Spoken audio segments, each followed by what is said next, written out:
Hello and welcome to the Tennessee Informer. Thank you all for joining us tonight. Our guest is Chris Morris, an SEC member who is fired up about our worthless cull supermajority not only being unwilling to close the primaries and require party registration, but forcing primaries on the counties. Chris, thanks for coming on. Hey, thanks, Dave. Glad to be here with you tonight at this late hour. Well, let's get started. We got, there's plenty of bad things to say about the rhinos, reptiles, and reprobates in our supermajority GOP. Let's get started. But, we do have a few good guys up there, and Chris Todd is one of the good guys, certainly on most things. And he had a bill that I think you were maybe worked with him on a little bit that would have required party registration. So let's talk about that one a little bit. Yes, very much so. Chris Todd is a great individual, great friend, and also a great representative as well. He's one of the few that's up there in that we don't have a swamp. We've got a sewer up there. Pretty much. We need to run it by the car wash and clean it. But anyway, Chris had House Bill 886, party registration, and Chris and I sat down 1st October in 24, and the SEC, the state executive committee, time and time again had been asking for the legislators to close these darn primaries. And like you said, these bunch of culls don't want to do it because some of them enjoy this Democrat crossover voting. Yep. Believe it or not, they still depend on Democrats. But anyway, I told Chris we were sitting at a bluegrass festival, and with the good music and a nice, gentle afternoon in 1st of October. I said, "Look, I think we ought to start calling this thing party registration. There's something negative about closing the primaries, and I don't know with a supermajority in both houses. Yep. Theoretically, we have a supermajority in both houses in the government, but reality, we don't. Nope. We absolutely don't. And this legislative session 114th that just closed is a great example of why we don't. Absolutely. So, here it is. Chris worked feverishly. I know he talked with myself. He talked with Chairman Scott Golden of the TN GOP. He also talked with the coordinator of elections, state coordinator Mark Goins was a great help. There was a lot of good people. I think Trey Hargett had some involvement as well, the Secretary of State. So there was a lot of good dialect input and a lot of hard work put in this. And of course, Dave, I think you may have a slide on House Bill 886. It was Senate Bill 777. Yep. On this particular bill, there were a lot of people who signed on to be co-prime sponsors in the House and a few in the Senate. And I want to thank, correct me if I'm wrong, there was 35 plus legislators in the House that signed on. And there's two in particular in the House and Senate that we'll talk about on the next bill we're going to speak of. But they both signed on to this bill, and I'm speaking of House Member Lee Reeves and our Senate Majority Leader Jack Johnson. Both signed on to this bill that they were in favor or wanted to be co-prime sponsors on party registration. And this is more of a myth, and in my humble opinion, than them actually being true patriots for this bill. So they didn't do anything to advance it. They just signed on to it. They signed on to it. Look at me. I am for party registration. It was sort of the look at me effect, I call, we have, I've coined a new term.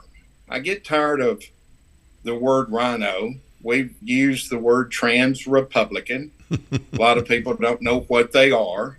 Yeah. But now we have political arsonists. And what I mean by that, these are the guys that gaslight. These are the legislators that go around and tell you half-truths, or they opine the truth, they twist it, or they just outright lie. Yep. And so now they're starting these fires, they're getting people, their misrepresentation to the constituents gets them fired up. And so I'm going to call them political arsonists. Pretty accurate. So, this bill, what really gets me, and I hope Senator Jack Johnson looks at this and absorbs it. And if he's got any questions, I'm easy to get in touch with. Never had him speak to me. He used to, but now if he doesn't like you, he just looks down at you and always says, "Pretty good day for a rhino." That's his byline. But anyway, if this bill had been so important to him, party registration, why didn't we get a second in the Senate? Why did they let this bill fail? Adam Lowe made the motion, and of course he was the Senate bill sponsor, and thanks, Adam.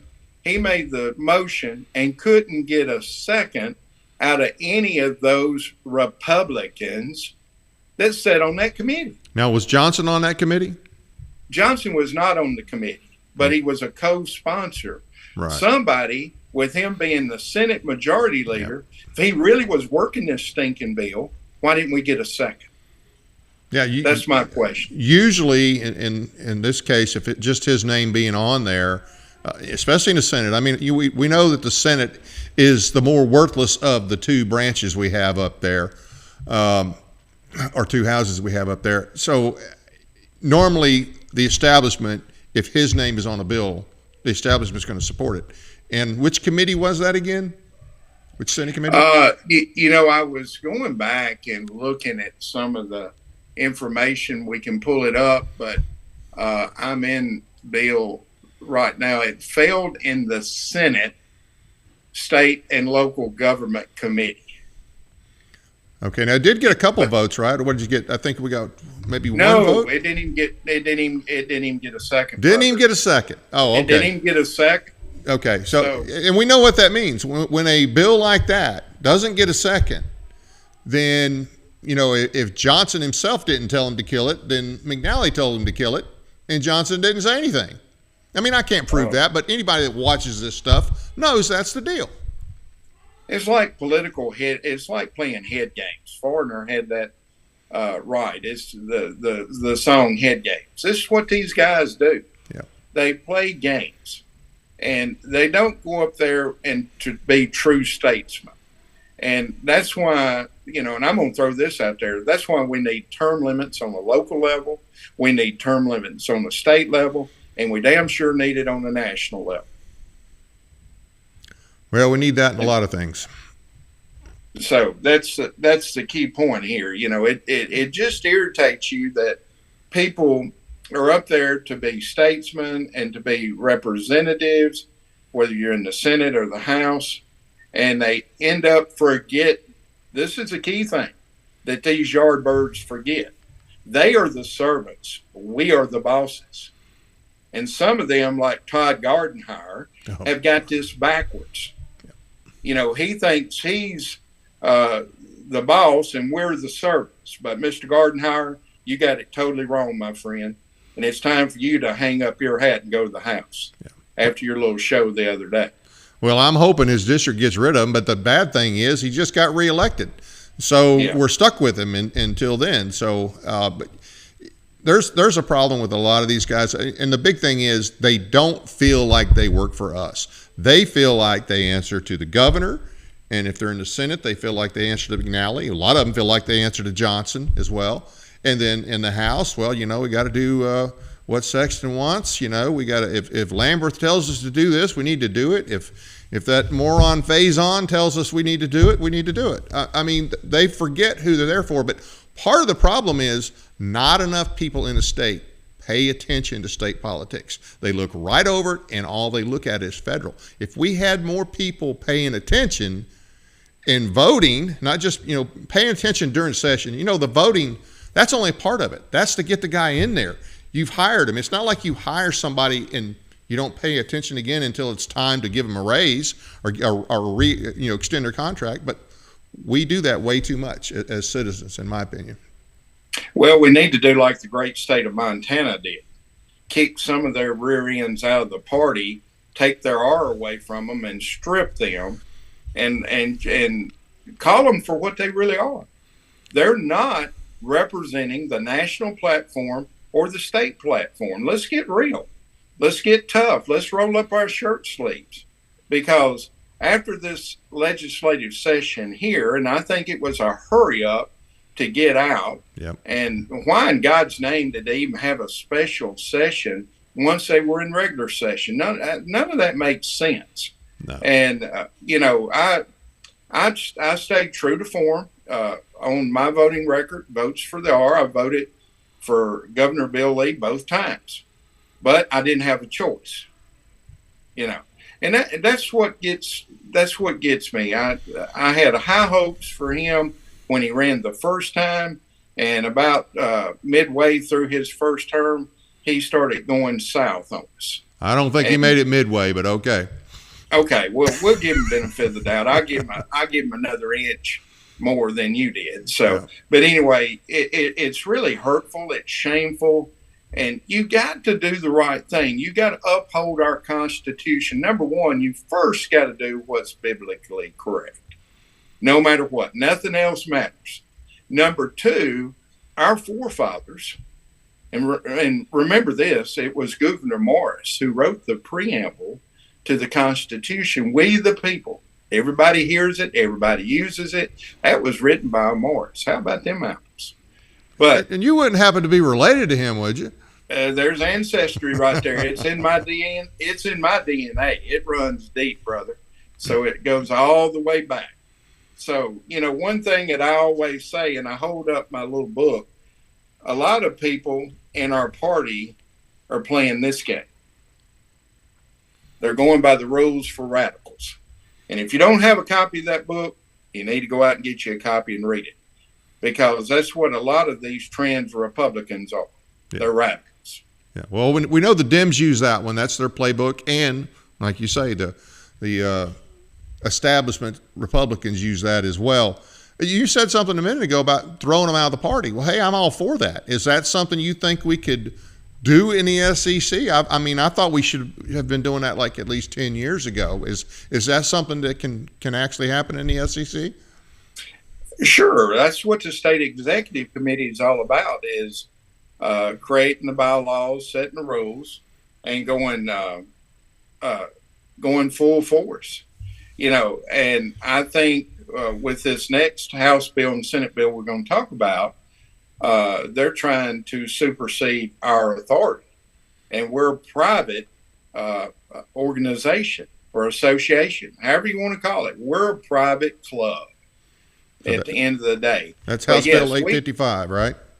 Right. We'll get to it in just a second. But yes, Dave, just to go back and reiterate your question, and here's my answer.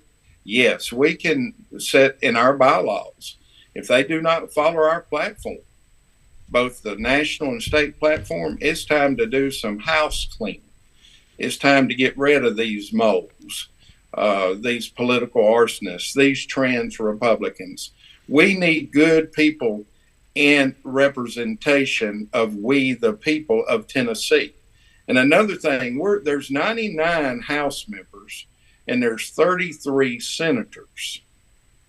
Each one of them, when they cast a vote, they talk about, well, I'm doing this for my constituents in my district.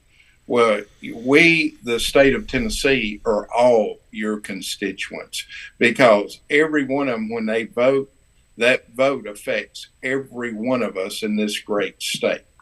And we have a great state. We need to keep this thing solid red. That's what we're supposed to be. But some of them people up there are beginning to make us look like a purple onion. Well, all the metro areas are already bright blue.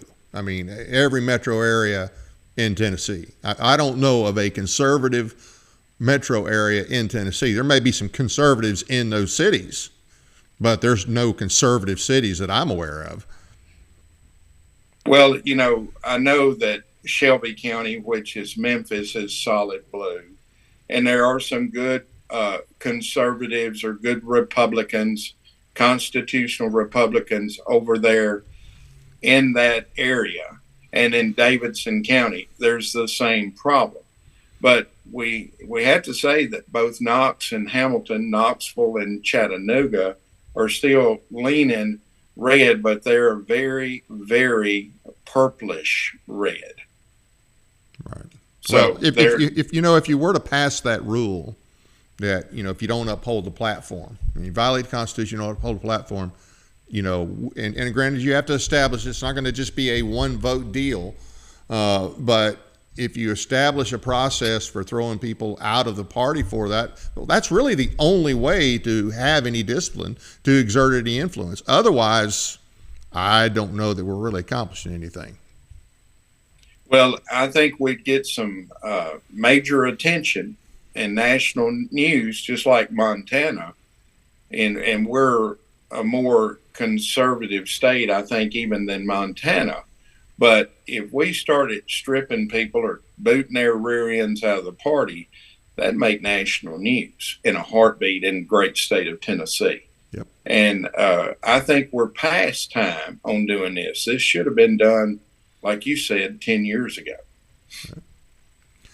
So do you want to talk now about the bill that they did pass, despite the SEC's objections, House Bill 855, if we could pull that up there and you could talk about it a little bit. Oh, yeah. Let me switch over myself on my desktop and get it pulled up.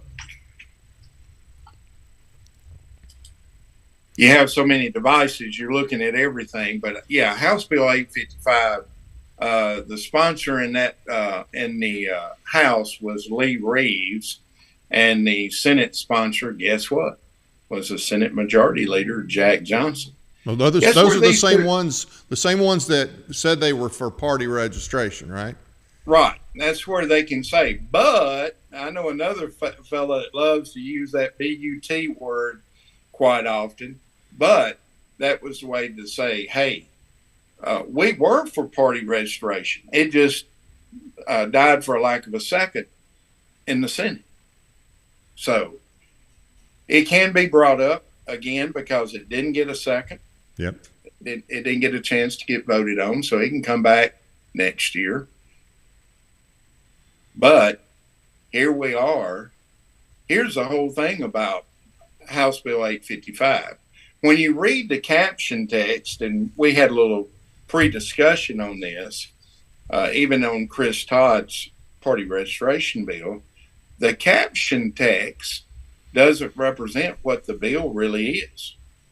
And you got to peel back the layers of that onion to understand. So when you look at that caption text, it says election laws as introduced requires county election commissions when negotiating for the use of private buildings for polling places to inquire as whether by private building may be used free of charge.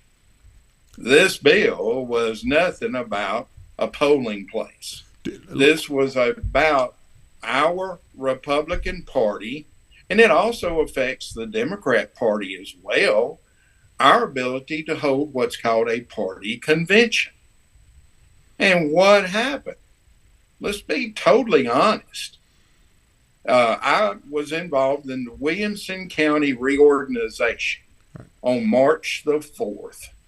And I hear rumors. I don't know. I haven't seen any factual numbers or factual donors, just rumors of who donated a lot of money. I know Jack Johnson's got this PAC called Jack PAC or something like that. But I hear there was upwards of $75,000 plus spent for what positions?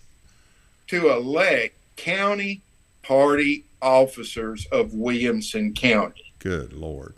The county party officers, just like you're in Stewart County, you have, most counties have 5 officers. We go by the bylaws. Right. We have a chair, a vice chair, a secretary, a treasurer, and a vice treasurer. But we know that Williamson County is a large county, large populous county, the most wealthiest county in the state. Yep.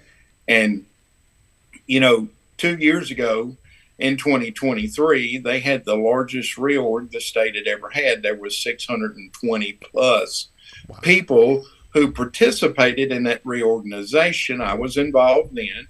And in 2025, we had over 1,560 plus involved that were qualified participants.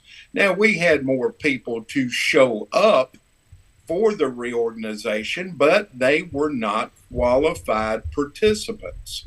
And they had been told by the Contest and Credentials Committee, they thanked them, but at this time you're not a qualified participant, and they couldn't participate in the reorganization of the election of county party officers, okay, for the county party leadership.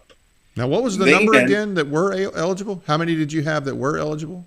It was 1,560, somewhere around that number. Wow. Plus or minus 10, okay? But there was about 1,700 people that showed up, and they were not all qualified, so they were turned away. And to be a qualified participant, you must have voted in 3 of the past 4 statewide primaries. Right. So that's and that's not a hard requirement to meet. Should be higher, but really. Some of these people we turned away were 1 of 4 or 2 of 4s, and they were rejected. I know Lee Reeves. I'm going to tell this about Lee Reeves, and he ought to remember this very well. Chairman Scott Golden had turned this young lady away. She was 2 of 4. Lee Reeves, about 20 minutes later, brought her back in to the war room, as I called it. Scott had exited the room at that time, went to somebody different. I know he was trying to get a different answer. That person said, "I'm sorry, ma'am, but you're 2 of 4. And he said, "I have verified her myself. She's bona fide." Well, no, sir. The thing about it is, I want to tell him he needs to stay in his lane as a legislator and let us stay in our lane as state executive committee members. Did he offer any evidence to prove that she was bona fide? No. He didn't say, "Hey, look here. Here's what I found." He didn't have any paperwork. Nothing. He didn't have any paperwork. He said, when I checked her record, she was a bona fide participant. Well, our records, and they didn't change 20 minutes beforehand. Scott Golden said no to her. This time she was by herself. The next time she had Representative Reeves to come in the room with her. What a lowlife. That is a flat out lowlife. He knows he was just told by the chairman. And hey, I'm no big fan of the chairman, but he said, look, she's not qualified. She can't vote. So he waits 20 minutes and comes in and tries to get a different answer, and then basically he was trying to throw his weight around, right? In my humble opinion, that's exactly what he was doing. Well, whoever told him no did the right thing. Hey, what I was going to say before I forget, if he doesn't like what I say, he can give me a call as well. I'm not hard to find either. Do what? I'm not hard to find either. Yeah. But, what gets me is, they bring this bill up and he does his presentation before the full House State and Local Government Committee. There was myself from the State Executive Committee who was up there to testify on 2 different occasions. This is something that irritates me. When people travel in from in-state or out-of-state to testify on bills, these bills should be heard first. Right. When they are just going through some things that nobody's contesting or no people up there to testify, they need to be put on the back burner. People who take time off from their daily activities to be there to testify should get the chance. I know your SEC committee woman joined me the first time, Tess Robbins, right, to testify. And she's one of the good ones. She's one of the good ones. Amen. And she joined, and then the second time she couldn't because she had a conflict that she couldn't be there. It was dealing with family, and I understand that.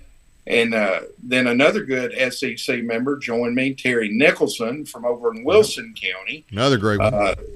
Another good one. That's correct. She joined to testify, but she didn't realize the rules of the game. You have to get approved 24 hours prior to testifying, so they didn't let her testify. But there was another lady who is with the Williamson County Republican Party that was there to testify. And we have to check a little box that what we're telling, we're given an oath that it's the truth. Right. And we did that. Now, what happened, what they wanted to do was take away the party's right to hold a convention. A lot of people call it a caucus, the famous Iowa caucus. Right.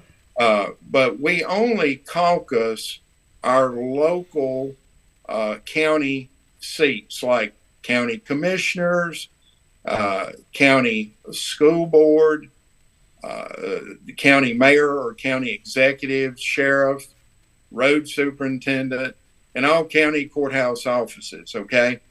So a judge, you could do a county judge then. Right, and I'm going to get into that in just a second. You could do a general sessions judge, that is correct, but you can also do what is called a judicial caucus, which gets into your DAs and your circuit judges of a judicial district, okay? So we have done that in this senatorial district as well. But anyway, long story short, we do not caucus from the state executive committee, state representatives, state senators, U.S. representatives, or congressmen, or U.S. senators, or our governor. We do not caucus those positions. It's only on the county level. And like I said, we are a private party. We have the right to do this. We set our own bylaws. And what the government has done is stuck their nose into a private organization, big time. So my thing is, if they stick it into our private organization, when are they going to stick it into the Rotary Club, the Lions Club, the Kiwanis Club, or let's even carry it to the churches? That's why we left England with separation of church and state. We did not want, like in England, they owned the churches, were owned by the country, and we wanted separation. Okay, that's what we fought for. That's part of the revolution. You know, the redcoats wanted to come over here and take back over again. But anyway, when are they going to enter into the churches, whether it be the Catholic or the Methodist or the Baptist, the Church of Christ, and start saying, okay, we're going to take charge and start electing your leadership, your bishops, your elders, your deacons, you know. Who's to say that won't happen? Now, I don't think it will, but hey, they start somewhere. That you give them an inch, they'll take a country mile in a heartbeat. Well, in any event, it's a private party, private group, and the state has no right dictating to that. And I don't know why, to be honest with you, we even on the issue of closing the primaries, I don't understand why we have to have them do that. I don't know why the SEC can't close the primaries. We are a private entity. The party is private. So I don't even know why they have that influence. I did get the answer from Scott one time. I can't remember all the details, but I do remember thinking that that's still BS. Okay, I'll just put it that way. Okay. Well, you know, the thing about it is this bill that they passed, 855, you want to put it back up there? I could put the amendment back up there. And understand, you sent me everything, okay, but I couldn't put everything up there. So this is just kind of the main part of the amendment. I'm sure you can talk the rest of it. Right, I can. But, you know, the thing about it is there's been federal Supreme Court cases. One that involves the Republican Party was Sheehan versus Republican Party of Connecticut in 1986. And it was found to be constitutional, that the parties are private. And, you know, one thing that in Sheehan, And in the Supreme Court's ruling, they said, number one, to Sheehan versus Republican Party of Connecticut, the Republican Party have the right to determine their own membership requirements. Yep. The same goes for the Democrat Party. Same thing. And to choose their candidates through methods that reflect their beliefs and practices. Yep. Okay? And number three, to be free from undue government interference, pure and simple. And that same thing has happened in the great state of California, where the Democrat Party got the state executive committee or whatever in California. It was a Democrat case, and the Supreme Court upheld it as well. So I know that Gino Bulso, another good House member, has brought up about the Idaho case and talked about it on the House floor the day they debated this bill. Now, here's what gets me is, number one, I'm going to read the last paragraph that I sent. I wrote out my speech. I sent it to every Senate committee member, Democrat and Republican, on state and local government, full committee. I did the same in the House, and I sent it to both Republicans and Democrats as well. And in closing, I put, given these constitutional concerns, I respectfully urge the committee to reconsider and reject this amendment to House Bill 855. It's essential that we uphold the rights of political parties to determine their own membership and candidate selection process without unconstitutional interference from the state. In doing so, we preserve the integrity of our democratic system and our fundamental principles of political freedom. And what was their response? They passed it anyway. Well, I know they passed it, but I mean, did they not? What justification did they give in committee for doing this? Because I know some of these things had to be brought up in committee. What was their justification? They would refer. They first went out and asked, and I'd have to go back and watch it. They wanted to ask questions. They had a representative, an attorney, Matt Mundy, who was there to answer the members of the House committee's concerns. And then they went right back into session, then right back out and heard from us as witnesses. There were like myself and Diane Chenard from Williamson County Republican Party testifying. Then there were two people testifying. We were in opposition. They were for the bill. And one of those members was a lady who ran on what was called the Williamson County Constitutional Conservatives. And what bothers me, I really respect the gentleman who testified. I really appreciate his military service. They tried to take a party reorganization and make it out like it was a convention or a primary. It was neither one. It was just simple reorganization of that Williamson County party. And they twisted and opined this information. They took their reorganization of March the 4th. They talked about it. Anybody can go and watch that video and see. And they just, they mixed and confuse people. And they continue to spread these same innuendos today. And what's the name of this group? They're called I call it the WCC, Williamson County Constitutional Conservatives. And people that don't know better will hear constitutional conservative and think that they really are, right? Right. And they will think that, but they're really not. I hate to tell them, because they're not telling the truth. And and this goes back in August of 2024. There was in District 10, There was an appointment by the county commission for a lady that was the former chair of the Williamson County Republican Party, got appointed to a county commission spot. And they held a special caucus or convention for that one district seat only to be placed on the ballot in November. And it got put on the ballot. And what happened was the party and only the members of District 10, and it didn't matter if you were a dues paying member of the party or not, if you were a 3 out of 4, you could participate in that district convention.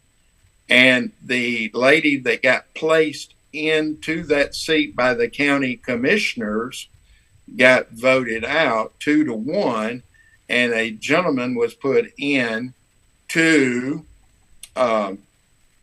represent the R for the Republican Party. A guy by the name of Bill Petty was placed in and won the convention, and then therefore ended up on the ballot. Now, the thing about a convention, and this is what's got their dandruff, this is part of their dandruff, is once you run and you're defeated, you can no longer go and get a petition to get on the ballot as a independent or a Democrat. Right. But let me tell you what they did. When the candidate was selected from that convention, some of these members and some of these WCCC or WCC people turned around and supported an independent over a Republican. Because it was their independent. How Republican is that? Yeah.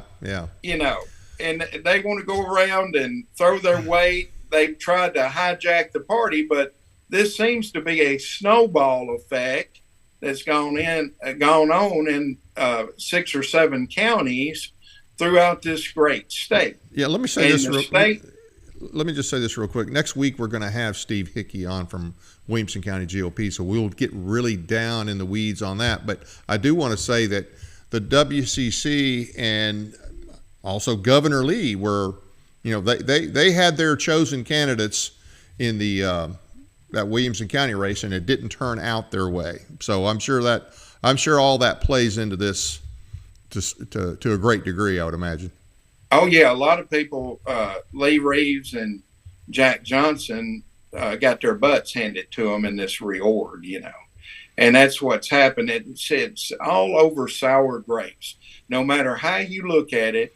And then they started looking for ways to try to start doing things that shouldn't have happened. But I want to tell you one thing that I'm proud of is Senatorial District 28. Our state senator, Joey Hensley, was one of the 3 in the Senate that voted to oppose Senate Bill 799. And thank you, Joey Hensley. He's one of the good ones. He is a good one. And all 5 of our state representatives in Senatorial District 28, that's Representative Jody Barrett, Representative Kip Capley, Representative Scott Serpicki, Representative Clay Doggett, and Representative Todd Warner, who has a little bit of Williamson County, just like I do, and Senator Hensley. They all voted in opposition of House Bill 855. So I taught this at Senatorial District 28, out of the 33 is the most Republican of any. So thanks to all those guys, and they truly get it. When I chair the county GOP in my county up until reorganization, I've got too much with the state executive committee. But Representative Doggett and I talked in depth in 22, and we went to a convention. It saves the counties money. In Giles County, we were paying around $32,000 to hold a primary. Yep. I think Wayne County told me theirs was going to be between 16 and 17. I got numbers from Chester County McNairy County, just different counties across the state. And a lot of these counties, it's very hard to come up with that money. But here's the key point. When the fiscal note went in and went before the fiscal committee, it had no significance, none. Right. But automatically, and what Representative Todd Warner did a great job from the House floor that day when they were debating this bill on the floor. He stood up and called them, they simply lied. All at once, they take about $100 million from the Duck River Fund, but there was a $100 million fund. They pulled $35 million out, but $8 million of this is to go and help counties pay for these primaries. Okay, now hold on just a second. So just so everybody out there listens and understands, originally when it went through the committee, it didn't have a fiscal note. And for those of you who don't know, if a bill has a fiscal note on it, if it's very high at all, then it's either not going to pass or to get put behind the budget, as they call it, which means, okay, after we fund all the priorities of the governor and that we want, then we'll consider funding this bill. But there was no fiscal note on it until at what point? After it went to the House floor for full debate on the House. And that morning, there was an $8 million amendment or fiscal note attached to this bill. That should have killed it right there. That should have killed it right there. Anything else, that would have killed right there. That just tells you that the rhinos, reptiles, and reprobates were all for that bill. That's exactly what that tells you. Now, I want to clarify something. So they're wanting this primary for the counties, and as you said, it would have costed the counties. I know a few years ago we looked at doing one. It was going to cost Stewart County like $26,000, and we're like, no, we're not going to do that. Then we'll just do a convention. So the primary will apply to just county offices. It doesn't have anything to do with your CEC, your county GOP, or your CEC as far as their elections, correct? That is 100% correct. Okay. So, but they have some other positions they're concerned about, is my guess. Well, here's the thing. You know, when I became the chair of our GOP, our local county, the AOE at the time, and she since retired, said, look, you guys are holding this Republican primary in an off-presidential year. Look at what this is costing our county taxpayers to hold a stinking primary for 3 people. It's costing over $30,000. Yep. Why in God's name are we doing this? So I said, we'll handle this. We'll fix it. And that's when Representative Doggett and I started talking about a convention. And that's what we went to. And we put that money back into our general fund out of the election fund, where they could use it to, number one, help go buy a new ambulance or help with maintenance of buildings. And a lot of these rural counties are distressed. Yeah. They don't have the money that a Williamson County has, we'll say Davidson. They spend money like up there in that county like it's growing on trees. Right. I've been trying to find a money tree myself. I haven't found one yet.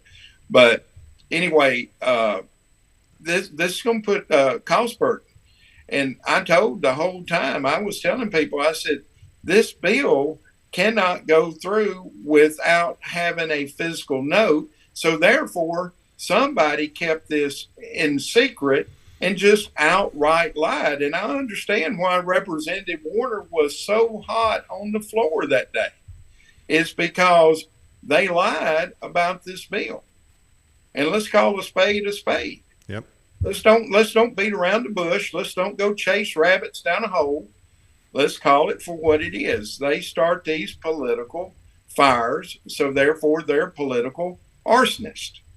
That's a new term that I want to coin, because they have started so many fires. Heck, I know your previous guest, Richard Archie, was so upset about Second Amendment. Yep. They have done everything to chip away at our God-given rights, our constitutional rights, and ignore what Supreme Court cases have said right here in this state. Well, they ignore our state Supreme Court. They ignore our state Supreme Court. But the biggest problem in this state is in both houses is the leadership. Yep.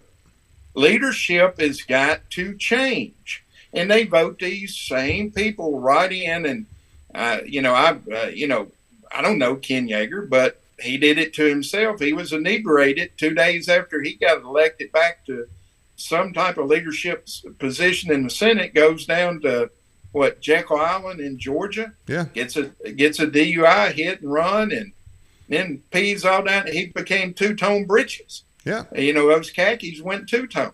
Yep. But on film. Yep. All this is unbecoming. Let's not forget the hit and run. He was a hit and run.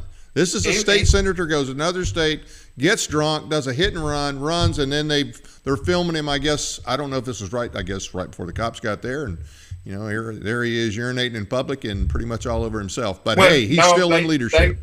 He was urinating on himself during a field sobriety. That's when that occurred. The police. Pretty good way to fill it, huh? Yeah, can't fill it any better than that. It ain't no different than Jeremy Faison going out at a basketball game and trying to jerk the referee's britches down. Yeah, and he's still in leadership. 5 years later? I can't believe that they keep bringing the same scum buckets back into leadership. Randy McNally should have been gone. Disgrace to our state, should have been gone. That's why I say we have rhinos, reptiles, and reprobates running the Tennessee GOP. I agree with you. I hate to agree with you, but I am agreeing with you because it's the God's truth. And that's what's so wrong. And then I can't understand House members or Senate members reelecting these people to these same positions. We're playing Pete and repeat. Yep. And what was it? The thing, if you, the signs of an idiot's keep doing the same thing over and over again. Yep. And expecting different results, we're not going to get different results when we keep the same problem, Absolutely. They're not part of the solution. They're part of the problem. Yeah, well, with Republicans like what we've got, we don't really need Democrats. I know Democrats have to laugh all the time in the state of Tennessee. They're the minority party. But conservatives, for the most part, we can't get anything done because the establishment is not conservative. They're not even constitutional. Much less they run this thing like they're kings up there, the leadership, and like they're dictators. And you can't make me think for one moment that they don't threaten these people with their position or where they're going to have an office or a chairmanship. Yep. They do all kinds of stuff. Yep. And if they would just expose them, I'm going to tell you, if one of them did it to me and said, hey, if you don't do this, you don't think I wouldn't blow the whistle real loud, I'd make you embarrassed. You'd go find a foxhole and you'd stay in that thing. Bruce Griffey stood up when he was there. Todd Warner stands up and tells the truth about him. What's the guy? Barrett? Monty Fritz. And Monty Fritz. Monty Jody Fritz is Barrett. excellent. Those guys tell it like it is. The problem is we don't have enough of those guys up there. Right. And I know that we got a replacement when Michelle Renaud, she's done an excellent job. She's going to be great. And then, of course, Dave, you and I are not always going to agree on everything. And we haven't. And that's the same thing with Representative Doggett. He's like my own. We don't always agree. I don't always agree with Kip Capley or Scott Serpicki. But we have to talk through things and say, hey, let's look at this, and there's things that need to happen. And for the most part, they are more conservative. And I know our district is more conservative than most of them up there. So I'm proud to say that. The key is they have to be concerned about what their constituents think. And no, we're not going to always agree. I understand that, but they have to be more. Way too many of them are more concerned about keeping the governor happy, keeping Sexton happy, keeping McNally happy, rather than what their constituents want and what they took an oath to do. That's the big problem, is we don't have enough people that think, hey, I'm here to represent my district and uphold, the first thing is first, you got to uphold your oath. I mean, it's not just a ceremony. It's supposed to mean something. And it irritates me that most of them, it doesn't mean anything to them. And that's the big problem. But there's just not a lot of people out there that run for office that also feel that way. And I understand, you're going to have to work with others up there. I've got that. You're not going to always get the exact bill you want. But if you are kissing the butt of the governor or the so-called leadership, and you care more about keeping them happy than upholding your oath, you're part of the problem. And there's a bunch of them like that. Amen. On the state executive committee, there's 66 members. There's a man and a woman per senatorial district. Since there's 33 times 2 equals 66. There's 33 men, 33 women. We have increased on the state executive committee to where we're about close to 50% of us are going for what is the correct way of handling things and to make some changes in the bylaws. I'm one of the guys, one of the members that think the bylaws need to be a lot tougher. I'm one of the guys who want to remove people from the party that don't uphold the platform. And there's more of us out there. There's a lot of good people. And I will tell you, the SEC has gotten stronger in the last 3 years with some people, new faces coming on that have tried to make a difference. And I feel like I'm one of the faces that has made a difference. And one of the things, too, is I know in the House they follow Mason rules, and on the SEC we follow Roberts rules. Well, this past meeting that we had in April over in Mount Juliet, I worked with Chairman Golden. He was in full agreements and met a great individual in Williamson County who has led the charge in being our parliamentarian. Is everything on the SEC perfect? No. It's a work in progress. And I think there's going to be some things that are going to happen over the next few months between now and our meeting in August that we're going to make some headway, and we're going to get some things that need to be done corrected and make it stronger and make our party more healthier. Sort of like following Donald Trump. We want to make it as strong as it can be. We want to make it healthy. We want to make it right. We want to do things that are Republican and constitutional and uphold our God-given rights. That's what we're after. There, like I said, there's around 45% of us that are moving that direction. And it's made a difference with some of them because some people, I know that some members don't show up and they issue a proxy because they can't be there.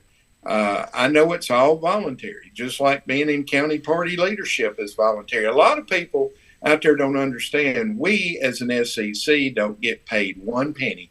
Right. We fund our own hotel rooms. We don't get reimbursement for gas or anything of that nature, nor do we receive any compensation whatsoever. And you cover several counties. I think Tess, our SEC here, Tess, I think she's got maybe 8 counties, something crazy like that. Yeah. Tess has got 8 counties. I know Paige Wally's senatorial district, I think, is 8 counties.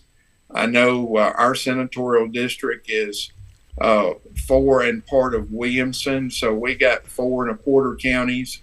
And we got a lot of territorial miles. Yeah. But some SEC members are exclusive to Davidson, exclusive to Rutherford, exclusive to Shelby, and exclusive to Williamson. That's understandable, but to make 3 meetings a year and you can't be there 2 out of the 3, you don't need to be on the state executive committee. Yeah. I want to go back to the primary issue. So the bill passed. They've allocated the money from it. They took some from the Duck River project and whatever. I don't know if was it 8 million? Is that what they took for primaries? 8 million. Yeah, 8 million. I have no correct. idea if that'll be enough. I don't know. I don't know if they're going to have to. I'm sure they're going to have to reappropriate something every few years for that to cover all that. Now, I will say, I think since we are private parties, I think we should be covering. I think the party should cover the cost of primaries. I know that's not a popular idea, but I just think we should. Anyway, but they passed the law on the primaries. There's nothing we can do, but I guess we do, and I've heard something about it. Is the SEC going to challenge this in court? I feel strongly. I can't give you an answer 100% yes. Right. I'm leaning that way. I feel strongly we're waiting on the outcome of another state has got this same problem similar to ours. It just happened with their co-legislators that did this unconstitutional. What state was and that? So state of Virginia. Oh, okay. Okay. So we're waiting to see what the ruling is going to come out on that case. But even the chairman has given me the indication that, yes, we will challenge. And, it needs to be challenged because the DECOM thing has been upheld. It's constitutional by what we do. It's not this law they passed is very unconstitutional. And you sit up there, and what gets me is these people who represent us. I'm going to take the Democrats out of it.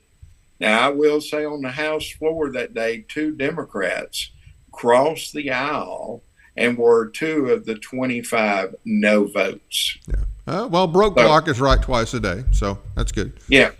But anyway, long story short, we had these folks who voted against it that knew that this bill was unconstitutional.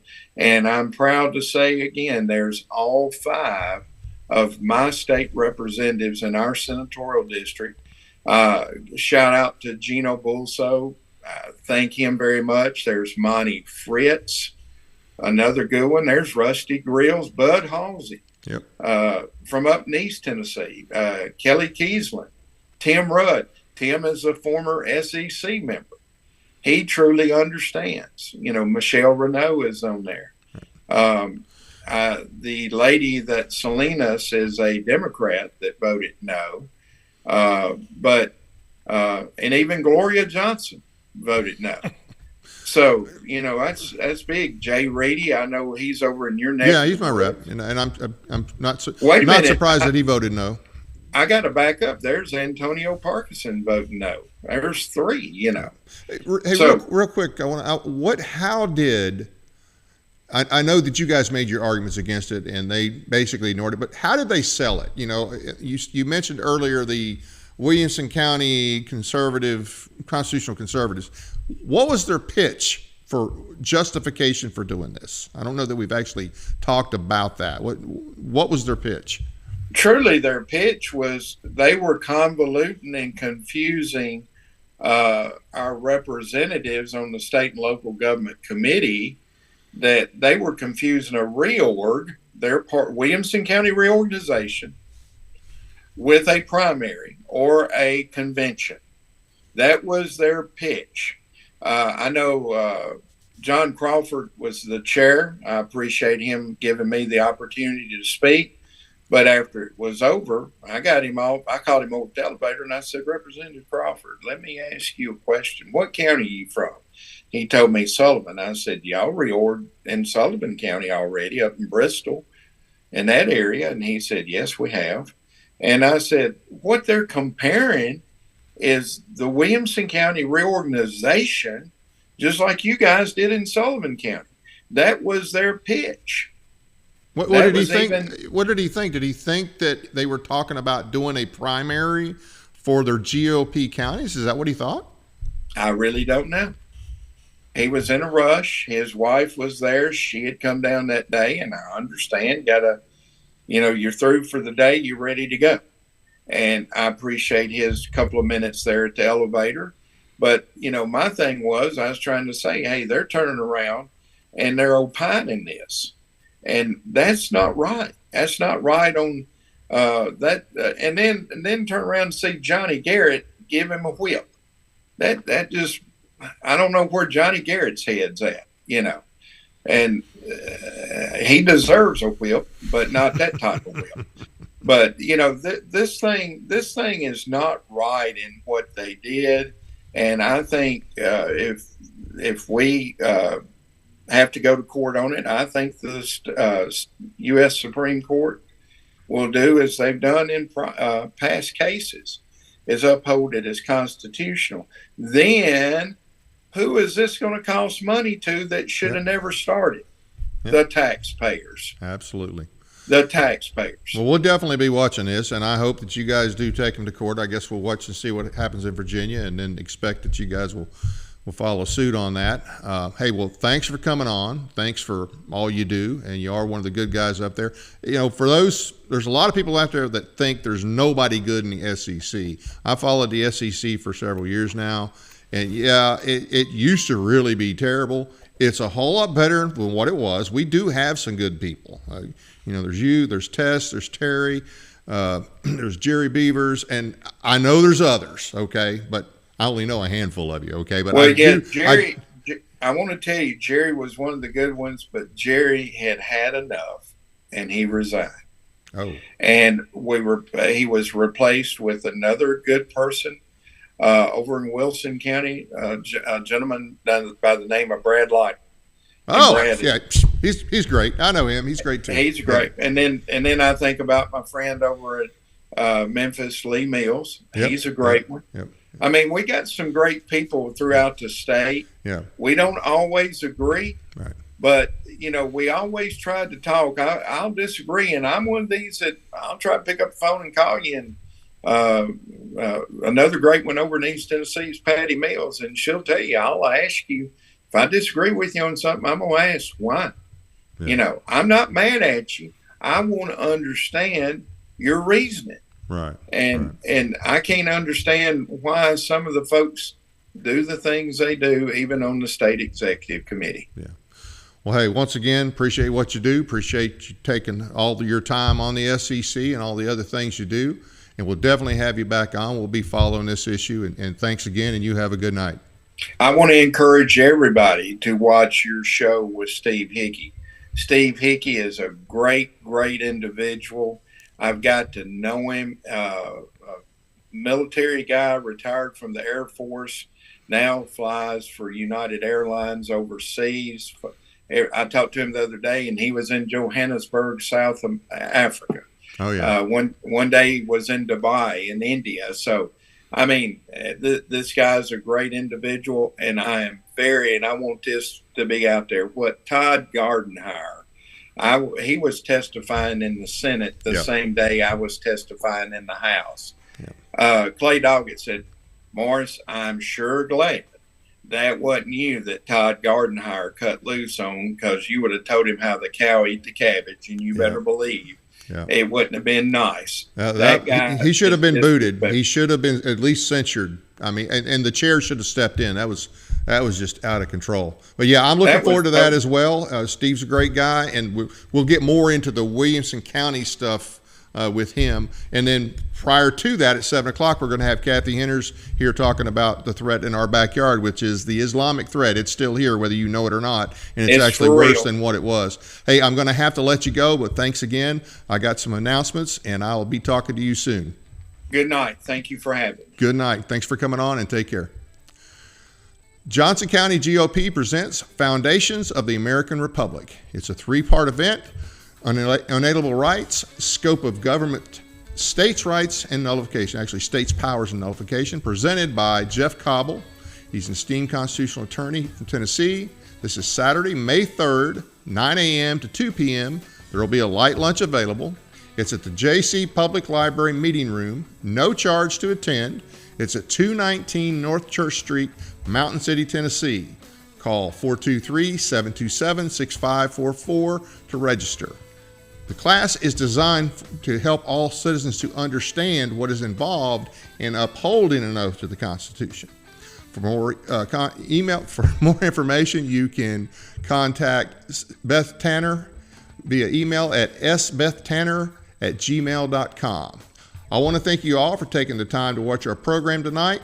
Please be sure to hit the like and subscribe buttons as well as the notification bell so you never miss an episode.